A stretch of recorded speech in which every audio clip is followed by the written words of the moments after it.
Hello नमस्कार, मैं नील सकरवा कक्षा 11 के सिलेबस में डे 17 में आ गए हैं और हमारा चैप्टर संख्या 3 चल रहा है। इसके अंदर चैप्टर 3 चल रहा है सरल रेखा में गति।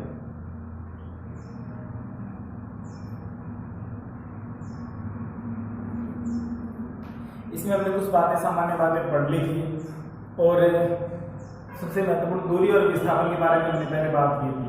नेक्स्ट अब लेते हैं इसके अंदर उसी से संबंधित आगे कुछ परिभाषाएं लेते हैं। दूरी विस्थापन में हमने लिया था कि दूरी जो होती है वो टोटल पाथ होता है, जितना भी कोई भी पार्टिकल या कोई भी व्यक्ति वस्तु जितना भी रास्ता तय करता है वो टोटल दूरी कहलाता है। और विस्थापन जो है वो दो बिंदुओं के बीच की सीधी जो दूरी है, स्ट्रेट पाथ जो होता है, सीधी लाइन जो होती है वो विस्थापन कहलाता है। दोनों का ही मात्रक मीटर है। डिफरेंस क्या है? दूरी एक अदिश राशि, कैसा भी पथ कैसा भी हो सकता है, और विस्थापन भी सीधा पथ है, एक स्ट्रेट डायरेक्शन में निश्चित दिशा है, इसलिए वो सदिश राशि है। उसी के आधार में हम आगे कुछ परिभाषाएं बात करेंगे आज की क्लास में, जो हमें फिर आगे पूरे चैप्टर में और कोई फिजिक्स में काम आएगी। बेसिक चीजें है ये इसमें सबसे पहले लेते हैं चाल।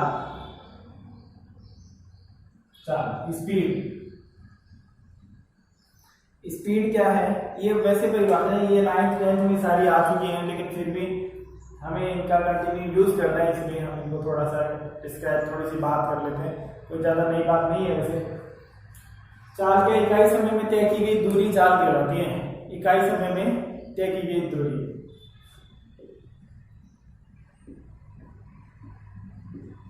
इकाई समय में तय की गई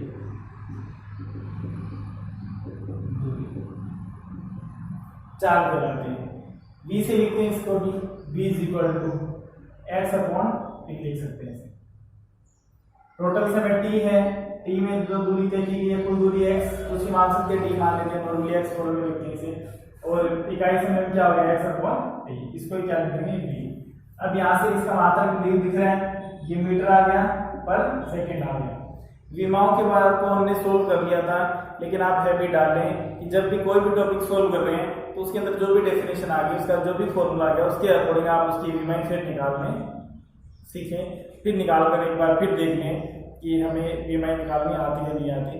अगर ऐसे साथ साथ प्रैक्टिस करेंगे तो फिर जो विमाओं से संबंधित क्वेश्चन है कभी गलत नहीं होगा। अब यहाँ से इसकी डायमेंशन निकाल ही लेते हैं।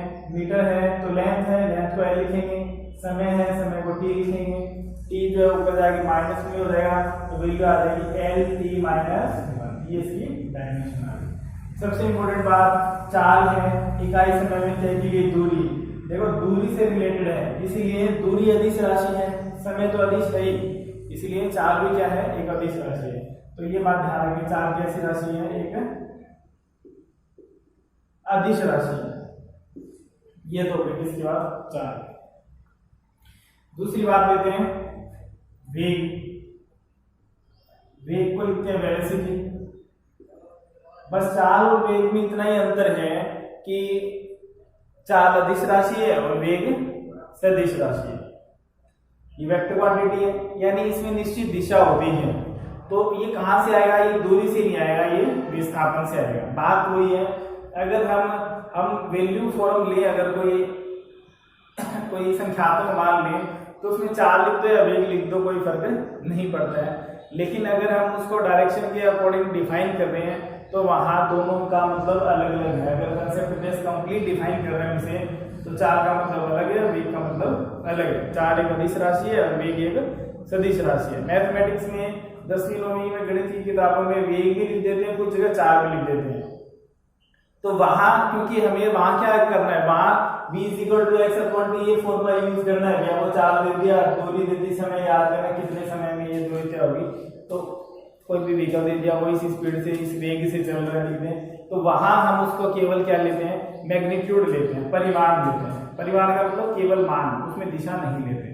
तो जब दिशा की भी बात करते हैं तब चाल और वेग दोनों अलग अलग क्वांटिटी हो जाती है। तो वेग एक अलग राशि है। हाँ, तो इसको कैसे डिफाइन करेंगे?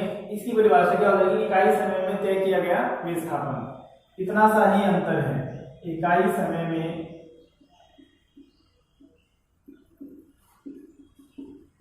तय किया गया विस्थापन। अब विस्थापन सदिश राशि है, ध्यान रखना में किसी भी सदिश राशि में अदिश का भाग देते हैं तो उत्तर सदिश आता है। तो यहाँ इसको v से ऐसे लिख देते हैं, v वेक्टर लगा के लिख देते हैं, सदिश राशियों को इस फॉर्म में व्यक्त करते हैं। ये दो स्ट्रेट लाइन इसको बोलते हैं वेक्टर। ये क्या बता रहा है कि इसमें निश्चित डायरेक्शन है, इसमें डायरेक्शन है तो इसका मतलब this is a vector quantity. Now v is equal to we can write as x upon t। ये वेक्टर है इसीलिए ये वेक्टर है। जब हम न्यूमेरिकल पोर्शन लेते हैं, डेरिवेशन पोर्शन लेते हैं, तो हम उसमें इन चीजों का इतना ध्यान रखते नहीं, सीधे चलने देते हैं। जैसे आगे हम यूज करेंगे तो ये वेक्टर लगाना छोड़ देते हैं या कहते हैं भूल जाते हैं या यूज नहीं करते हैं। तो भी आपको ध्यान रखना है, अगर हम वेग यूज कर रहे हैं इट मींस वेक्टर क्वांटिटी है वो, ठीक है।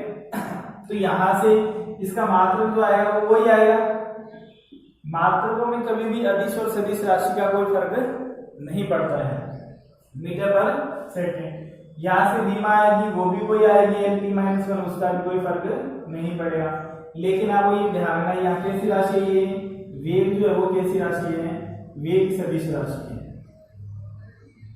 न्यूमेरिकल्स में ये बहुत काम आएंगे, हम आगे न्यूमेरिकल करेंगे इसमें, तब देखेंगे कि इसका बहुत फर्क पड़ेगा कि क्वेश्चन में वेग पूछा गया है या चाल पूछी गई है। चाल पूछी है, जैसे अगर आप यूं कहते हैं भी कोई बाइक जो है वो 60 किलोमीटर प्रति घंटा की रफ्तार से चल रही है और एक वृत्ताकार पथ पर एक किनारे से चलती है और पूरे परिधि का चक्कर लगाकर वापस वहीं पहुंच जाती है, और उसमें कहते हैं कि इसमें जो समय लगा है वो 1 घंटा है, या इसमें 2 घंटे समय लगा है या 3 घंटे, कितना भी देते हैं। तो पूछ ले भाई परिधि क्या है, तो उस चक्कर की दूरी कितनी है। तो फॉर्मूला तो हमें वही यूज करना है x अपॉन t, लेकिन हमें ये ध्यान रखना है कि हमें क्या पूछा गया है, दूरी पूछा है या विस्थापन पूछा है। दूरी पूछी है तो उसे निकाल लेंगे सोल्व करके, ठीक है। विस्थापन पूछा है तो अपने को पता है कि जहां से चला वापस वहीं पहुंच गया, दो बिंदुओं के बीच की जो सीधी दूरी होती है वो विस्थापन है, तो वहीं पहुंच गया। इसका मतलब उसमें विस्थापन क्या है, 0 है, उसको सोल्व करने की नौबत नहीं आती। चाल याद करनी हो, हमें समय देते हैं कि इतनी जो ये 5 किलोमीटर सीधा गया कोई व्यक्ति, फिर 3 किलोमीटर इधर दाहिनी तरफ मुड़ गया, अब उसकी आप चाल और वेग याद कीजिए। तो वेग याद करना है तब तो वो चाल याद करना सॉरी, तब तो क्या करना है, ये 5 किलोमीटर भी लेना है, ये 3 किलोमीटर भी लेना है। लेकिन जब वेग याद करना तो सीधी डिस्टेंस लेनी है अपने यहाँ से, डिस्प्लेसमेंट जिसको कहते हैं। तो फिर अपने को वो लंब और आधार से कर्ण याद करना पड़ेगा और उसके सोल्व करना पड़ेगा। तो न्यूमेरिकल पोर्शन में इसका बहुत ज्यादा इफेक्ट पड़ता है, तो ये ध्यान रखना है न्यूमेरिकल में, अगर हमें दूरी दे रखी है या विस्थापन दे रखा है। दूसरी बात, हमें चाल पूछी गई है या वेग पूछा गया है। और दूरी विस्थापन के बारे में पिछली क्लास में बहुत ज्यादा डिटेल से पढ़ चुके हैं, ज्यादा बात नहीं करेंगे। तो ये तो बात हो गई चाल और वेग की। थोड़ा सा ध्यान रखना है कि अदिश और सदिश राशियां क्या है, दूरी विस्थापन का मतलब क्या है, कि यही डेफिनेशन के अंदर यही सबसे इंपॉर्टेंट वर्ड है, बाकी तो सब बातें अपनी पढ़ी हुई है। नेक्स्ट डेफिनेशन लेते हैं त्वरण। त्वरण एक्सीलरेशन कहते हैं इसे, ऐसे लिखते हैं, वेक्टर क्वांटिटी ये भी। वेग में परिवर्तन की दर को त्वरण कहते हैं, या इकाई समय में तय किया गया वेग बटे समय। दूसरा एक बात और इससे यहां से देख लें कि v जो है उसको इस तरह से भी लिखा जा सकता है dx upon dt, change in displacement with respect to change in time, कि यहां से वहां तक जाने में जितना डिस्प्लेसमेंट है तो उसको अंतिम में से प्रारंभिक माइनस कर लें, कि पहली जो स्थिति है वो मान लो x1 है, दूसरी स्थिति x2 है, और ये इस स्थिति पे टाइम t1 था, इस स्थिति पे टाइम बढ़ के t2 हो गया। तो चेंज इन डिस्प्लेसमेंट क्या है, x2 माइनस x1, और ये क्या है अपॉन में t2 माइनस t1, तो क्या आ गया dx अपॉन dt। तो इस फॉर्म में ज्यादा हम ये फॉर्म ज्यादा यूज करेंगे, आगे बात करेंगे आगे क्लासेस में डिफरेंशिएशन एंड इंटीग्रेशन, अवकलन और समाकलन, उसमें हम इनकी चर्चा करेंगे, तब हम देखेंगे इनका आगे की कैलकुलेशन में कैसे यूज करना।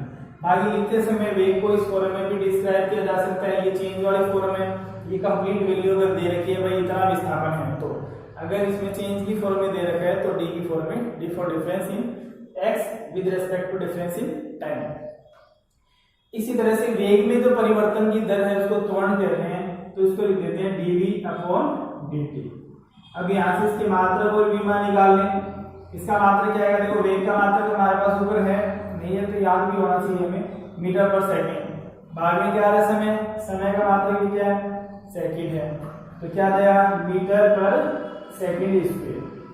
तो इकाई समय में तय किया गया वेग जो है वही क्या कहलाता है, त्वरण। वेग में कितना चेंज हो रहा है वो त्वरण कहलाता है। तो यहाँ से ये भी लिख सकते हैं हम इसको क्या, v2 माइनस v1। न्यूमेरिकल जब आते हैं तो इन चीजों का ध्यान रखना चाहिए। v2 minus v1 upon t2 minus t1 की t1 समय में, या ये कहते हैं 5 सेकंड में किसी गाड़ी का वेग 10 किलोमीटर प्रति घंटा से बढ़कर 20 किलोमीटर प्रति घंटा हो जाता है, त्वरण क्या होगा। तो कैसे याद करें, 10 से 20 को है, 20 माइनस 10 कर दो, और कितने सेकंड में हुआ ये, 5 सेकंड में हुआ मान लो। तो ये 5 सेकंड क्या है, ये टाइम इंटरवल है t2 माइनस t1, यानी t2 तो 5 है और स्टार्टिंग पॉइंट नहीं दे रखा कितना टाइम, इसका मतलब स्टार्टिंग 0 है, तो 5 माइनस 0 5। नॉर्मली टाइम इंटरवल भी दिया जाता है इसमें, जो dt की वैल्यू होती है वही दी जाती है। तो ये 3 बातें हो गई हमारे पास, चाल, वेग, त्वरण। एक बात और इसमें पूछ लेते हैं एग्जाम्स में, तात्क्षणिक वेग। तात्क्षणिक वेग, तात्क्षणिक वेग क्या होता है, इसका मतलब है तात्क्षणिक वेग भी, तात्क्षणिक त्वरण भी, इसका मतलब है उसी क्षण विशेष पर। ये बात जरूर आप ध्यान रखना, इसका मतलब क्या है कि कोई भी गाड़ी मान लो गतिशील अवस्था में है, बाइक हम चला रहे हैं और चलते चलते हम उसके स्पीड देखना चाहते हैं कितना है, तो स्पीड हम क्या करते हैं, स्पीड देखने के लिए हम गाड़ी को ब्रेक लगाते हैं कि पहले साइड में लगा ले और फिर देख ले स्पीड कितनी है, फिर वापस स्टार्ट कर लेंगे। हम क्या करते हैं, गाड़ी चल रही है, चलते चलते ही हम उस मीटर में देख लेते हैं, तो उसे देखने में जो टाइम लगा है दैट इज नेग्लिजिबल, वो नगण्य है, न के बराबर है। उसमें ये नहीं है, हम ये नहीं कहेंगे कि जितनी देर में हमने देखा उतनी देर में स्पीड फिर चेंज हो गई, तो वो टाइम उतनी देर में तो ये वैल्यू जो है वो चेंज हो गई होगी। वो टाइम जो है वो नेग्लिजिबल है, वो उसको देखने में जो समय है वो एक मूवमेंट लगता है, मूवमेंट, क्षण कहते हैं जिसको, सेकंड का भी बिल्कुल छोटा पार्ट होता है। इसलिए उस वेग को क्या कहते हैं, तात्क्षणिक वेग कहते हैं। किसी क्षण विशेष पर किसी भी वाहन का, कण का वेग जो होता है उसी समय, वो तात्क्षणिक वेग कहलाता है। नॉर्मल जो हम क्वेश्चंस में और न्यूमेरिकल फॉर्म में और डेली रूटीन में जो वेग यूज करते हैं वो होता है औसत वेग।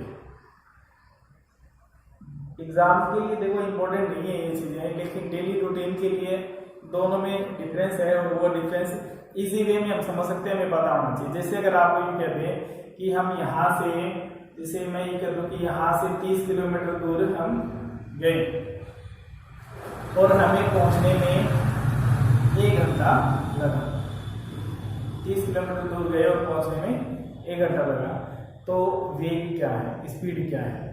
तो वो जो वेग आएगा, वो जो स्पीड आएगी, चाल आएगी, वो क्या आएगी, देखो वेग और चाल अब मैं मिक्स कर रहा हूँ दोनों को, लेकिन मैंने अंदर यहाँ बता दिया है, बोलने में वेग कहते हैं तो सदिश राशि की बात कर रहे हैं, और चाल कहते हैं तो अदिश राशि की बात कर रहे हैं, उसमें कंफ्यूज नहीं होना है। तो बात कर रहे थे भाई 30 किलोमीटर गया कोई व्यक्ति, उसको 1 घंटा लग गया पहुंचने में, तो उसके स्पीड क्या है या उसकी वेलोसिटी क्या है। तो जब हम सोल्व करेंगे तो फॉर्मूला तो वही आएगा, v = x/t। 30 किलोमीटर दूरी हो गई और कितना टाइम लगा, 1 घंटा लगा, ठीक है। तो उसकी स्पीड क्या है, 30 किलोमीटर पर आवर, वो मीटर प्रति सेकंड में भी हम निकाल सकते हैं। लेकिन ये जो स्पीड आई ये कैसी है, ये क्वेश्चन में नहीं लिखा होता है, तो ये हमें ही ध्यान रखना है कि ये जो स्पीड है वो कैसी है, औसत स्पीड है, औसत चाल है, औसत चाल। औसत चाल में क्या होता है, हम अगली परिभाषा देख लेंगे। औसत चाल में या औसत वेग में क्या होता है कि कुल दूरी बटे कुल समय होता है। तो हमने ले लिया भाई 30 किलोमीटर, तो कुल दूरी हो गई और समय लग गया 1 घंटा, 30 बटे 1 बराबर 30 किलोमीटर प्रति घंटा ले लिया। तो वो जो मान आया वो क्या है, औसत आया है। लेकिन जब हम 30 किलोमीटर गए तो कंटिन्यू 30 की स्पीड से गाड़ी चलती है क्या होता है, हमने स्टार्ट किया तब 0 पे थी गाड़ी, फिर गाड़ी की स्पीड धीरे धीरे बढ़ी और पहुंच गई 60 में, कुछ की तो 80-90 पे भी पहुंच गई। और फिर आगे आगे ब्रेकर, और ब्रेकर आते स्पीड क्या हो गई, वापस 20 पे आ गई। फिर स्पीड बढ़ी धीरे धीरे धीरे धीरे 50 पे पहुंची, 60 पे पहुंची, फिर आगे आ गया मेन मार्केट, फिर स्पीड का आ गई 50 से 10 पे आ गई, फिर स्पीड धीरे धीरे बढ़ी 40 तक पहुंची, फिर आगे रेलवे क्रॉसिंग आ गई, फिर हम वहां रुक गए, स्पीड का आ गई 0 पे। 5 मिनट तक ट्रेन क्रॉस नहीं हुई, 5 मिनट तक हम वहीं खड़े हैं, तो स्पीड कितनी है, 0 है। फिर बाद में हमने फिर स्टार्ट की गाड़ी और फिर चलने लगी, फिर स्पीड बढ़ी। तो इस प्रोसेस के अंदर क्या हो रहा है, रिजल्ट कितना आया, 30 किलोमीटर प्रति घंटा। लेकिन जब हम चले हैं तब से लेकर जब पहुंचे हैं तब तक 30 की स्पीड में गाड़ी नहीं चली है। इसका मतलब क्या होता है, जो स्पीड हम लेते हैं, जो हम नॉर्मली सोल्व करते हैं, वो लिखते नहीं है, लेकिन वो एवरेज स्पीड होती है, औसत स्पीड होती है, औसत चाल होती है। तो नेक्स्ट बात इसके साथ ही मैं कर लेता हूं, औसत चाल। सिंपल सा कंसेप्ट है, ध्यान रखेंगे तो बिल्कुल ऑटोमेटिक याद भी नहीं रखना, इनको क्या याद रखना, पता ही हम दिन रात चलाते हैं। तो औसत चाल, इसके अंदर वी एवरेज क्या आएगा, कुल दूरी बटे कुल समय। औसत वेग कह दें तो कुल विस्थापन बटे कुल समय हो जाएगा, ठीक है। तब आपको विस्थापन देखना है अगर वेग कहते तो। अब आगे बात तात्क्षणिक क्या है, तात्क्षणिक का मतलब उसी क्षण पर। तो परिभाषा तो ये आ गई, किसी क्षण विशेष पर किसी भी कण या वाहन या किसी भी पर्सन की जो चाल है किसी क्षण विशेष पर, वो उसकी तात्क्षणिक चाल कहलाती है। इसका मतलब डेफिनेशन वही है, तो चाल की वेग ही तो है ही, तो डेफिनेशन तो वही है क्या, v = dx/dt। लेकिन इसको शो करने में एक बात हम यूज करेंगे, that is limit dt tends to 0। यहां पर जो टाइम है dt वो क्या है, वो टेंड्स टू 0 है। In another form we can write as x/t, then limit t tends to 0। इसका मतलब क्या हुआ कि वो जो टाइम इंटरवल है उसके अंदर जो टाइम इंटरवल है वहां उसकी वैल्यू जो है वो बहुत कम है, उसका उस पर कोई प्रभाव नहीं पड़ेगा। ये बात अपने को इसके अंदर ध्यान रखनी है। तो ये कुछ परिभाषाएं हैं, इसमें हम इतना ही करेंगे अभी, फिर आगे बात करेंगे। ध्यान रखें कि थोड़ा सा रिवाइज कर लेते हैं, ज्यादा कुछ नई बात नहीं है। इकाई समय में तय की गई दूरी चाल कहलाती है, चाल एक अदिश राशि है। फॉर्मूला इसका यूज करेंगे हम, बार बार हम जिक्र नहीं करेंगे अगली क्लासेस में। v = x/t है, इसी को हम लिख सकते हैं v = dx/dt।